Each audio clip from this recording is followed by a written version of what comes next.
The conference room felt unusually crowded. Beatrice sat at the head of the table, her silver hair pulled back severely. Talia Winwood occupied the seat to her right, tablet and leather portfolio arranged precisely before her. A man in a charcoal suit introduced himself as corporate counsel, another as private security consultant for the Winwood estate. My files seemed pathetically inadequate amid their sleek devices and stern expressions. "Please sit, Adrienne," Beatrice said. Her voice carried none of its usual warmth. I lowered myself into a chair, fighting the urge to apologize, though I wasn't sure for what. Talia spoke first. "Following our conversation last night, I had my team conduct an expedited audit of all invoices, maintenance records, and inventory reports across my properties for the past 9 months." She slid several printed documents toward me. "Are you familiar with these purchase orders?" I examined them carefully. "These are for the replacement of climate control systems at your Seattle and Vermont properties. I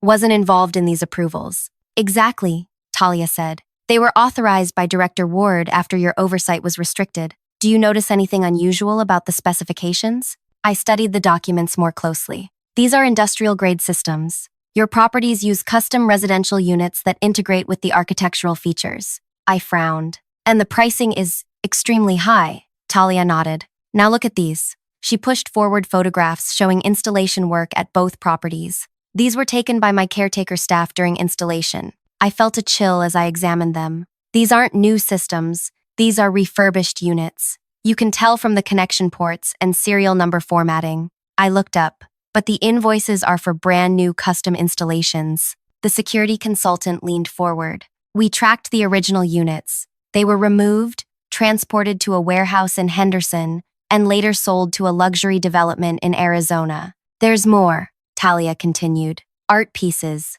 antique fixtures, custom furniture, all replaced for maintenance, then diverted through a network of specialized resellers, always with paperwork showing client approval that I never gave. The total misappropriation across just the Winwood properties exceeds $2 million, the lawyer added. Beatrice's hands trembled slightly as she steepled them. "We verified similar patterns across 12 other client portfolios. The realization struck me. The new vendors, the maintenance companies, the restoration specialists, they're all connected to shell companies that funnel profits back to interests controlled by Nathaniel Ward." Talia finished. "He's been systematically replacing valuable items from his clients' properties with cheaper alternatives, selling the originals, and pocketing the difference while charging premium rates for the replacements." "But why target me specifically?" I asked. Beatrice slid a folder toward me. "Your detailed property reports. The ones Nathaniel replaced with standardized checklists." She opened it to reveal my old documentation style. Comprehensive inventories, condition assessments, maintenance histories. "Your system would have made his scheme impossible to execute. He needed you sidelined." "The client complaints were fabricated," Talia added. "We've confirmed with the supposed complainants. None had any issues with your management style." I felt dizzy with vindication and horror. "The damaged greenhouse at the Harlow estate. Likely deliberate," Beatrice confirmed. "When you noticed the replacement fixtures at the coastal property, Nathaniel must have realized you were getting too close to discovering the scheme." The conference room door opened. One of the suited men from Nathaniel's office entered, nodding to the security consultant. "We've secured the office and electronic devices. Local authorities have been notified." An icy silence followed his exit. My mind raced through months of incidents, previously confusing actions now making terrible sense. "What happens now?" I finally asked. Beatrice's expression softened slightly. "That depends partly on you, Adrienne. We need someone to help identify exactly what's been taken, replaced, or modified across multiple properties. Someone who knows these homes intimately. Someone the clients trust," Talia added meaningfully. I should have felt triumph. Instead, I felt sick imagining how many treasured items, many with deep personal significance to my clients, had been stolen and sold to strangers. Over the next 3 days, I barely slept as we untangled Nathaniel's elaborate scheme. Working alongside forensic accountants and inventory specialists, I identified dozens of substitutions across multiple properties that would have gone undetected without intimate knowledge of the originals. Hand-blown glass light fixtures from Venice replaced with mass-produced imitations. Custom walnut bookshelves swapped for stained pine. Historical doorknobs and hinges exchanged for modern reproductions. Some replacements were so skillfully executed that only someone who had originally selected or maintained the items would notice the difference. "Your attention to detail is remarkable," commented the lead investigator as I identified a replaced antique coffee table by the distinctive grain pattern missing from its substitute. "These aren't just expensive things," I explained. "They're pieces of people's lives." While I worked, Nathaniel remained under house arrest. His passport surrendered. The investigation expanded to properties beyond our management company as authorities discovered connections to similar schemes at his previous employers. On the fourth day, Beatrice requested my presence in her office. I found her looking exhausted but resolute behind her desk. "I'm retiring," she announced without preamble. "Sooner than planned, but necessary under the circumstances. The board has approved a restructuring plan." My heart sank. Restructuring usually meant job cuts, and despite my vindication, I expected to be among the casualties. "We're dissolving the current management structure," Beatrice continued, confirming my fears, "and creating 3 specialized divisions: property preservation, client relations, and security operations." She slid a document across her desk. "I'm offering you leadership of the entire client portfolio, with oversight of all 3 divisions. Full autonomy to rebuild our approach according to your vision." I stared at her, certain I'd misheard. "You want me to run the company?" "I want you to transform it," she corrected. Nathaniel was right about one thing. This industry is changing, but his vision of standardization and efficiency at the expense of personalization was fundamentally wrong. "Your approach, treating each property as unique and worthy of individual care, that's our true competitive advantage." My fingers trembled as I reached for the document. The compensation figure made me blink twice. "Talia Winwood has already agreed to extend her contract for 5 years if you accept," Beatrice added. 7 other major clients have indicated the same. They trust you, Adrienne, not just with their properties, but with their privacy and their personal spaces. I thought of Nathaniel's accusation, emotional manipulation. What he'd failed to understand was that genuine care couldn't be faked. My clients recognized the difference between authentic attention and calculated engagement. "I need time to consider," I said, though my mind was already racing with possibilities. Beatrice nodded.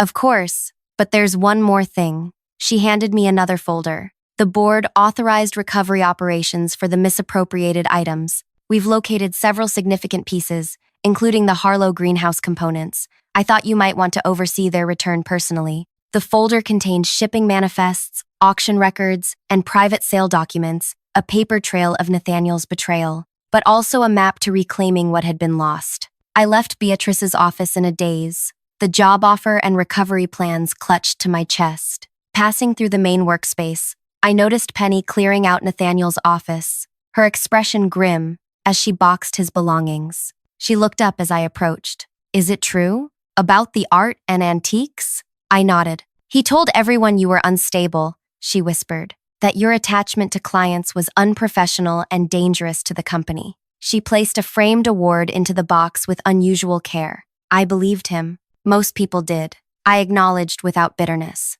"How did you know about what he was doing?" "I didn't," I admitted. "Not really. I just knew something wasn't right."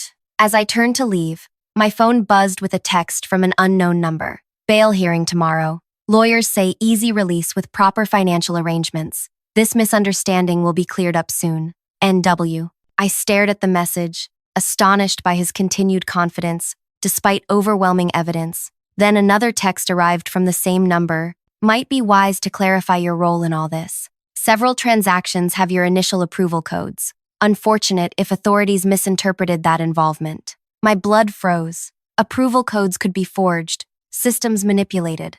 I'd been so focused on identifying stolen items that I hadn't considered how Nathaniel might implicate me in his scheme. Before I could process this threat, my phone rang. "Talia Winwood." "I've been informed of some concerning developments," she said without greeting. "Are you somewhere private where we can speak?" I ducked into an empty meeting room. "Yes. My security team intercepted communications suggesting Ward plans to claim you were a knowing participant in his operation. He's prepared documentation showing your involvement." My legs weakened. I sank into a chair. "Fabricated documentation. Obviously," Talia agreed, "but potentially convincing to investigators without context. He's quite methodical." The room seemed to tilt. "After everything, Nathaniel still held power to destroy my reputation and possibly my freedom. What should I do? I asked. Come to my office, Talia replied. My team has been building a counterintelligence file since our first conversation. There are aspects of this situation neither Beatrice nor the authorities have yet uncovered. What aspects? This isn't Nathaniel's first operation, or his most ambitious. Her voice hardened. I've tracked similar patterns across 3 companies and 2 continents. He's been doing this for nearly a decade, always disappearing before discovery, always with a convenient scapegoat left behind. And I'm to be his scapegoat this time, I realized. He certainly planned it that way, Talia confirmed, but he made a critical miscalculation. Which was? Her voice became eerily calm. He stole from me, from my homes, and then he threatened someone I consider an ally. I recalled rumors about Talia's background before her tech success, whispers about government contracts and security expertise that went beyond normal business operations. I don't understand what you're suggesting, I said carefully. I'm not suggesting anything over an unsecured line, she replied. Just come to my office, bring the recovery folder Beatrice gave you, and Adrienne, don't inform anyone else about this conversation. The call ended, leaving me clutching the phone, caught between vindication and new terror. Outside the meeting room window, life continued normally. Staff chatting by the coffee machine, maintenance crews arriving for afternoon shifts, a delivery person checking in at reception, none aware that beneath the surface of our ordered world, currents of betrayal, threat, and potential retribution swirled like dark waters. My phone buzzed again with another text from Nathaniel. Consider your position carefully. Only one of us needs to take the fall here. I have resources you can't imagine. Choose wisely. I stared at his words, the audacity of his threat stunning me. After stealing from our clients, destroying my professional reputation, and now threatening to frame me, he still believed he held the power. Perhaps he did, unless Talia Winwood knew something I didn't. I gathered my belongings and the recovery folder, then headed for the elevator. Whatever waited at Talia's office would determine not just my future, but whether justice would prevail or Nathaniel would once again slip away, leaving destruction in his wake. Talia's private office occupied the entire top floor of an understated building downtown. No company name marked the entrance, just a discreet security checkpoint where my identity was verified before I was escorted to an elevator requiring keycard access. When the doors opened, I entered a space unlike any executive suite I'd visited. No pretentious art or excessive furnishings, just clean lines, natural light, and walls lined with monitors displaying data streams and security feeds. Talia stood before a sprawling digital display, her attention fixed on scrolling information. She didn't turn when I entered. Nathaniel Ward, born Nathan Wilcox, she said, gesturing toward the screen where a timeline expanded with photos, documents, and news clippings. Changed his name after his first reinvention 12 years ago. I moved closer, studying images of a younger Nathaniel in various settings, different haircuts, sometimes glasses,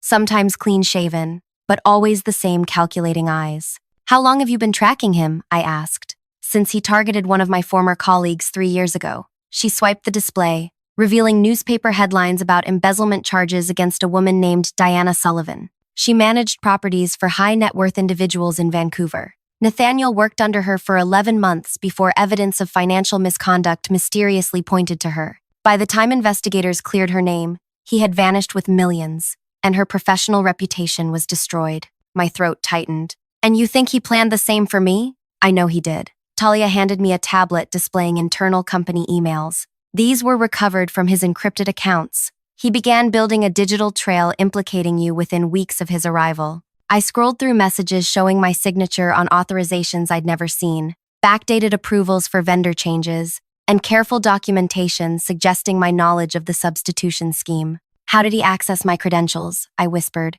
He didn't need to. A new voice entered the conversation. A woman with close-cropped gray hair stepped from an adjoining room. He created parallel systems that mimicked authentic approvals. Talia nodded toward her. This is Mira, cybersecurity specialist and another of Nathaniel's previous targets. Mira's expression remained neutral, but her eyes held unmistakable intensity. 7 years ago, I managed network security for a private banking firm. Nathaniel, calling himself Neil Watson, then orchestrated a breach that transferred funds from client accounts while leaving evidence suggesting my involvement. I spent 2 years rebuilding my life after that. How many others? I asked. At least 5 we've confirmed, Talia replied. Always the same pattern. He infiltrates organizations managing valuable assets, identifies an ethical employee with strong client relationships, systematically undermines their position while building his scheme, then frames them when discovery becomes inevitable. The magnitude of his operations stunned me.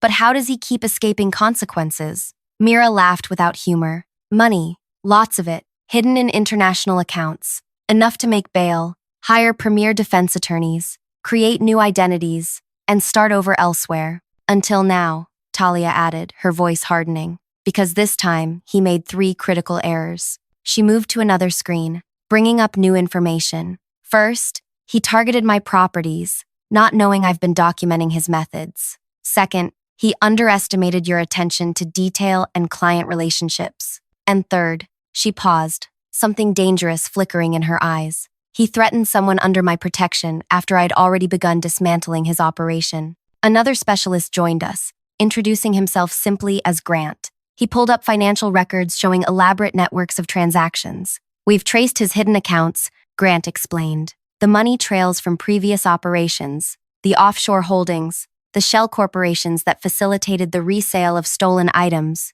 everything. How is that possible? I asked. If authorities haven't managed to track him through multiple operations? Because authorities follow legal protocols and procedural constraints, Talia interrupted. My team doesn't share those limitations, and we've had years to prepare while watching him establish his pattern. The implications of her statement hung in the air. Whatever resources Talia commanded clearly extended beyond normal corporate capabilities. What exactly are you proposing? I asked carefully. Justice, she replied simply, but administered in a way that ensures he can never restart elsewhere. Not punishment, prevention. She outlined a strategy so meticulously crafted it took my breath away. Not illegal, not violent, but devastatingly effective in its precision. You've prepared all this for years without knowing if he would ever target you directly, I realized. I protect what's mine, Talia said. My privacy, my properties, my people. Nathaniel threatened all 3. She fixed me with a penetrating look.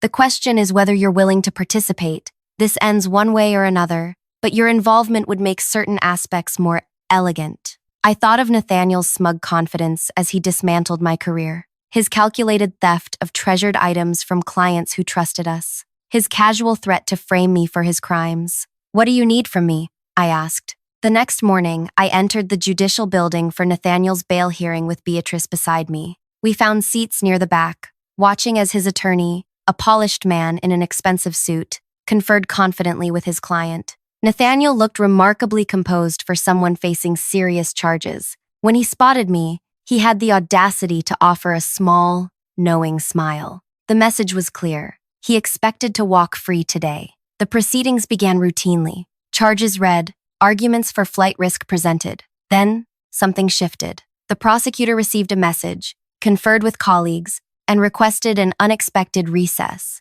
When proceedings resumed 30 minutes later, everything had changed. The prosecutor approached the bench with new documents. The judge's expression darkened as she reviewed them. In light of new evidence suggesting extensive financial resources hidden overseas and multiple identity documents discovered in the defendant's possession, the judge announced, bail is denied. The defendant will remain in custody pending trial. Nathaniel's confident demeanor crumbled. He whispered urgently to his attorney, who appeared equally shocked by this turn of events. As Nathaniel was led away, our eyes met briefly. This time, I was the one who offered a small smile. Outside the courthouse, Talia waited in her car. Phase 1 complete, she said as I slid into the passenger seat. The financial records Grant uncovered have been anonymously provided to prosecutors in 3 jurisdictions. His hidden resources are being frozen as we speak. And his attorney? Just received evidence of Nathaniel's previous identities and victims. He's reconsidering his representation as we speak. Over the next 2 weeks, Nathaniel's carefully constructed world collapsed with stunning speed. Former victims, emboldened by his detention, came forward with testimonies of his previous schemes. Prosecutors in multiple jurisdictions filed additional charges. Evidence mysteriously emerged, connecting his various identities and operations across years. Meanwhile, I worked with Talia's recovery team to locate and return stolen items to their rightful owners. The joy of returning Mrs. Lynn's grandmother's jade figurines, watching Mr. Harlow run his fingers over his recovered antique chess set, seeing the Kincaid children's delight at the restoration of their treehouse. These moments healed something broken inside me. 3 weeks after his arrest, I received permission to visit Nathaniel in detention. He looked diminished in his jumpsuit. The confident executive vanished. "Why are you here?" he asked, suspicious and hostile. "To return something that belongs to you." I placed a small flash drive on the table between us. "A copy of all the evidence against you, including items not yet presented to prosecutors." His eyes narrowed. "Is this some kind of trap?"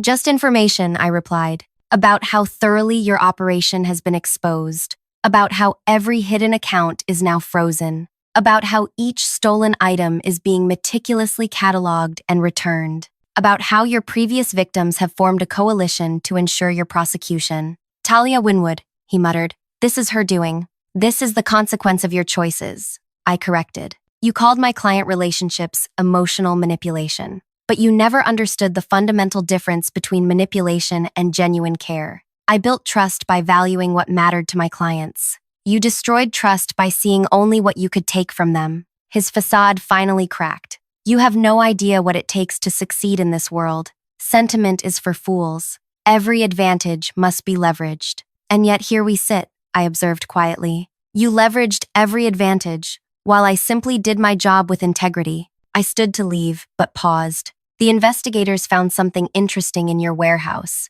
Custom brass door handles from the Winwood summer home, the ones you replaced with cheap reproductions. They were manufactured by an artisan who died 20 years ago. Talia's grandmother commissioned them specially. They feature a tiny dragonfly design that appears nowhere else in the world." His expression revealed nothing, but I continued anyway. "When Talia was a child, that dragonfly design became her secret game, finding all 18 handles throughout the house. After her grandmother died, those handles became her most tangible connection to those memories." I leaned closer. "That's what you stole, Nathaniel. Not brass fixtures worth a few $1,000s. You stole irreplaceable connections to people's lives." As I turned to leave, he called after me. "This isn't over. I still have resources you haven't found." I smiled sadly. "No, Nathaniel, you don't." 6 months later, I stood in the newly renovated headquarters of what was now called Heritage Stewardship Partners. The company had been completely restructured around my philosophy of individualized property care. Our client retention rate was at historic highs, and former clients were returning after hearing of our transformation. Nathaniel had accepted a plea deal facing evidence too overwhelming to fight. His conviction included not just the theft from our clients, but financial crimes spanning his previous identities. The judge's sentence, 17 years without possibility of early parole, reflected the calculated nature of his schemes and the multiple lives he had damaged. I had visited Diana Sullivan in Vancouver and Mira in Chicago, along with Nathaniel's other victims. Together, we created a verification network for the industry to prevent similar operators from establishing themselves elsewhere. On a crisp autumn morning, I welcomed a group of new property managers for their orientation. Looking at their eager faces, I shared the philosophy that would guide our work. The properties we manage are more than assets. They're vessels of memory and meaning. Our job isn't just preservation of physical spaces, but protection of what makes them significant to their owners. That requires genuine attention, not standardized procedures. After the session, Talia appeared in my office doorway. We had become not quite friends. She maintained too much privacy for that, but mutual respect had deepened into something approaching alliance. "The Henderson property acquisition is complete," she informed me, "and your recommendation for the renovation team has been approved." "Thank you for your trust," I replied. She studied me for a moment. "You never asked why I moved so aggressively against Nathaniel, why I had been tracking him for years before he targeted you." "I assumed it was because he stole from you. The dragonfly handles you mentioned to him," she said quietly. "My grandmother designed those for me after my parents died. I spent every summer with her in that house. When I gained enough wealth to purchase it decades later, finding those handles still in place felt like her presence welcoming me home." Her composed expression never wavered, but something in her eyes softened. "Some things, once stolen, leave wounds no financial compensation can heal." As she turned to leave, she added, "You were right about emotional connections, Adrienne. They're only manipulation when they're fake. Your genuine care for what matters to your clients isn't weakness, it's your most valuable asset." After she left, I stood by my office window, overlooking the garden I'd planted behind our headquarters, roses, lavender, and native flowering plants that attracted hummingbirds. In the early evening light, I watched employees ending their day, greeting family members waiting outside, sharing stories of problems solved and properties protected. The final piece of our company transformation had been completed that morning, a new values statement etched in glass in our lobby. We don't just manage properties, we honor the lives they contain. Nathaniel's fundamental mistake wasn't his greed or even his criminal methods. It was his failure to understand that genuine care creates strength, not vulnerability. By dismissing my client relationships as emotional manipulation,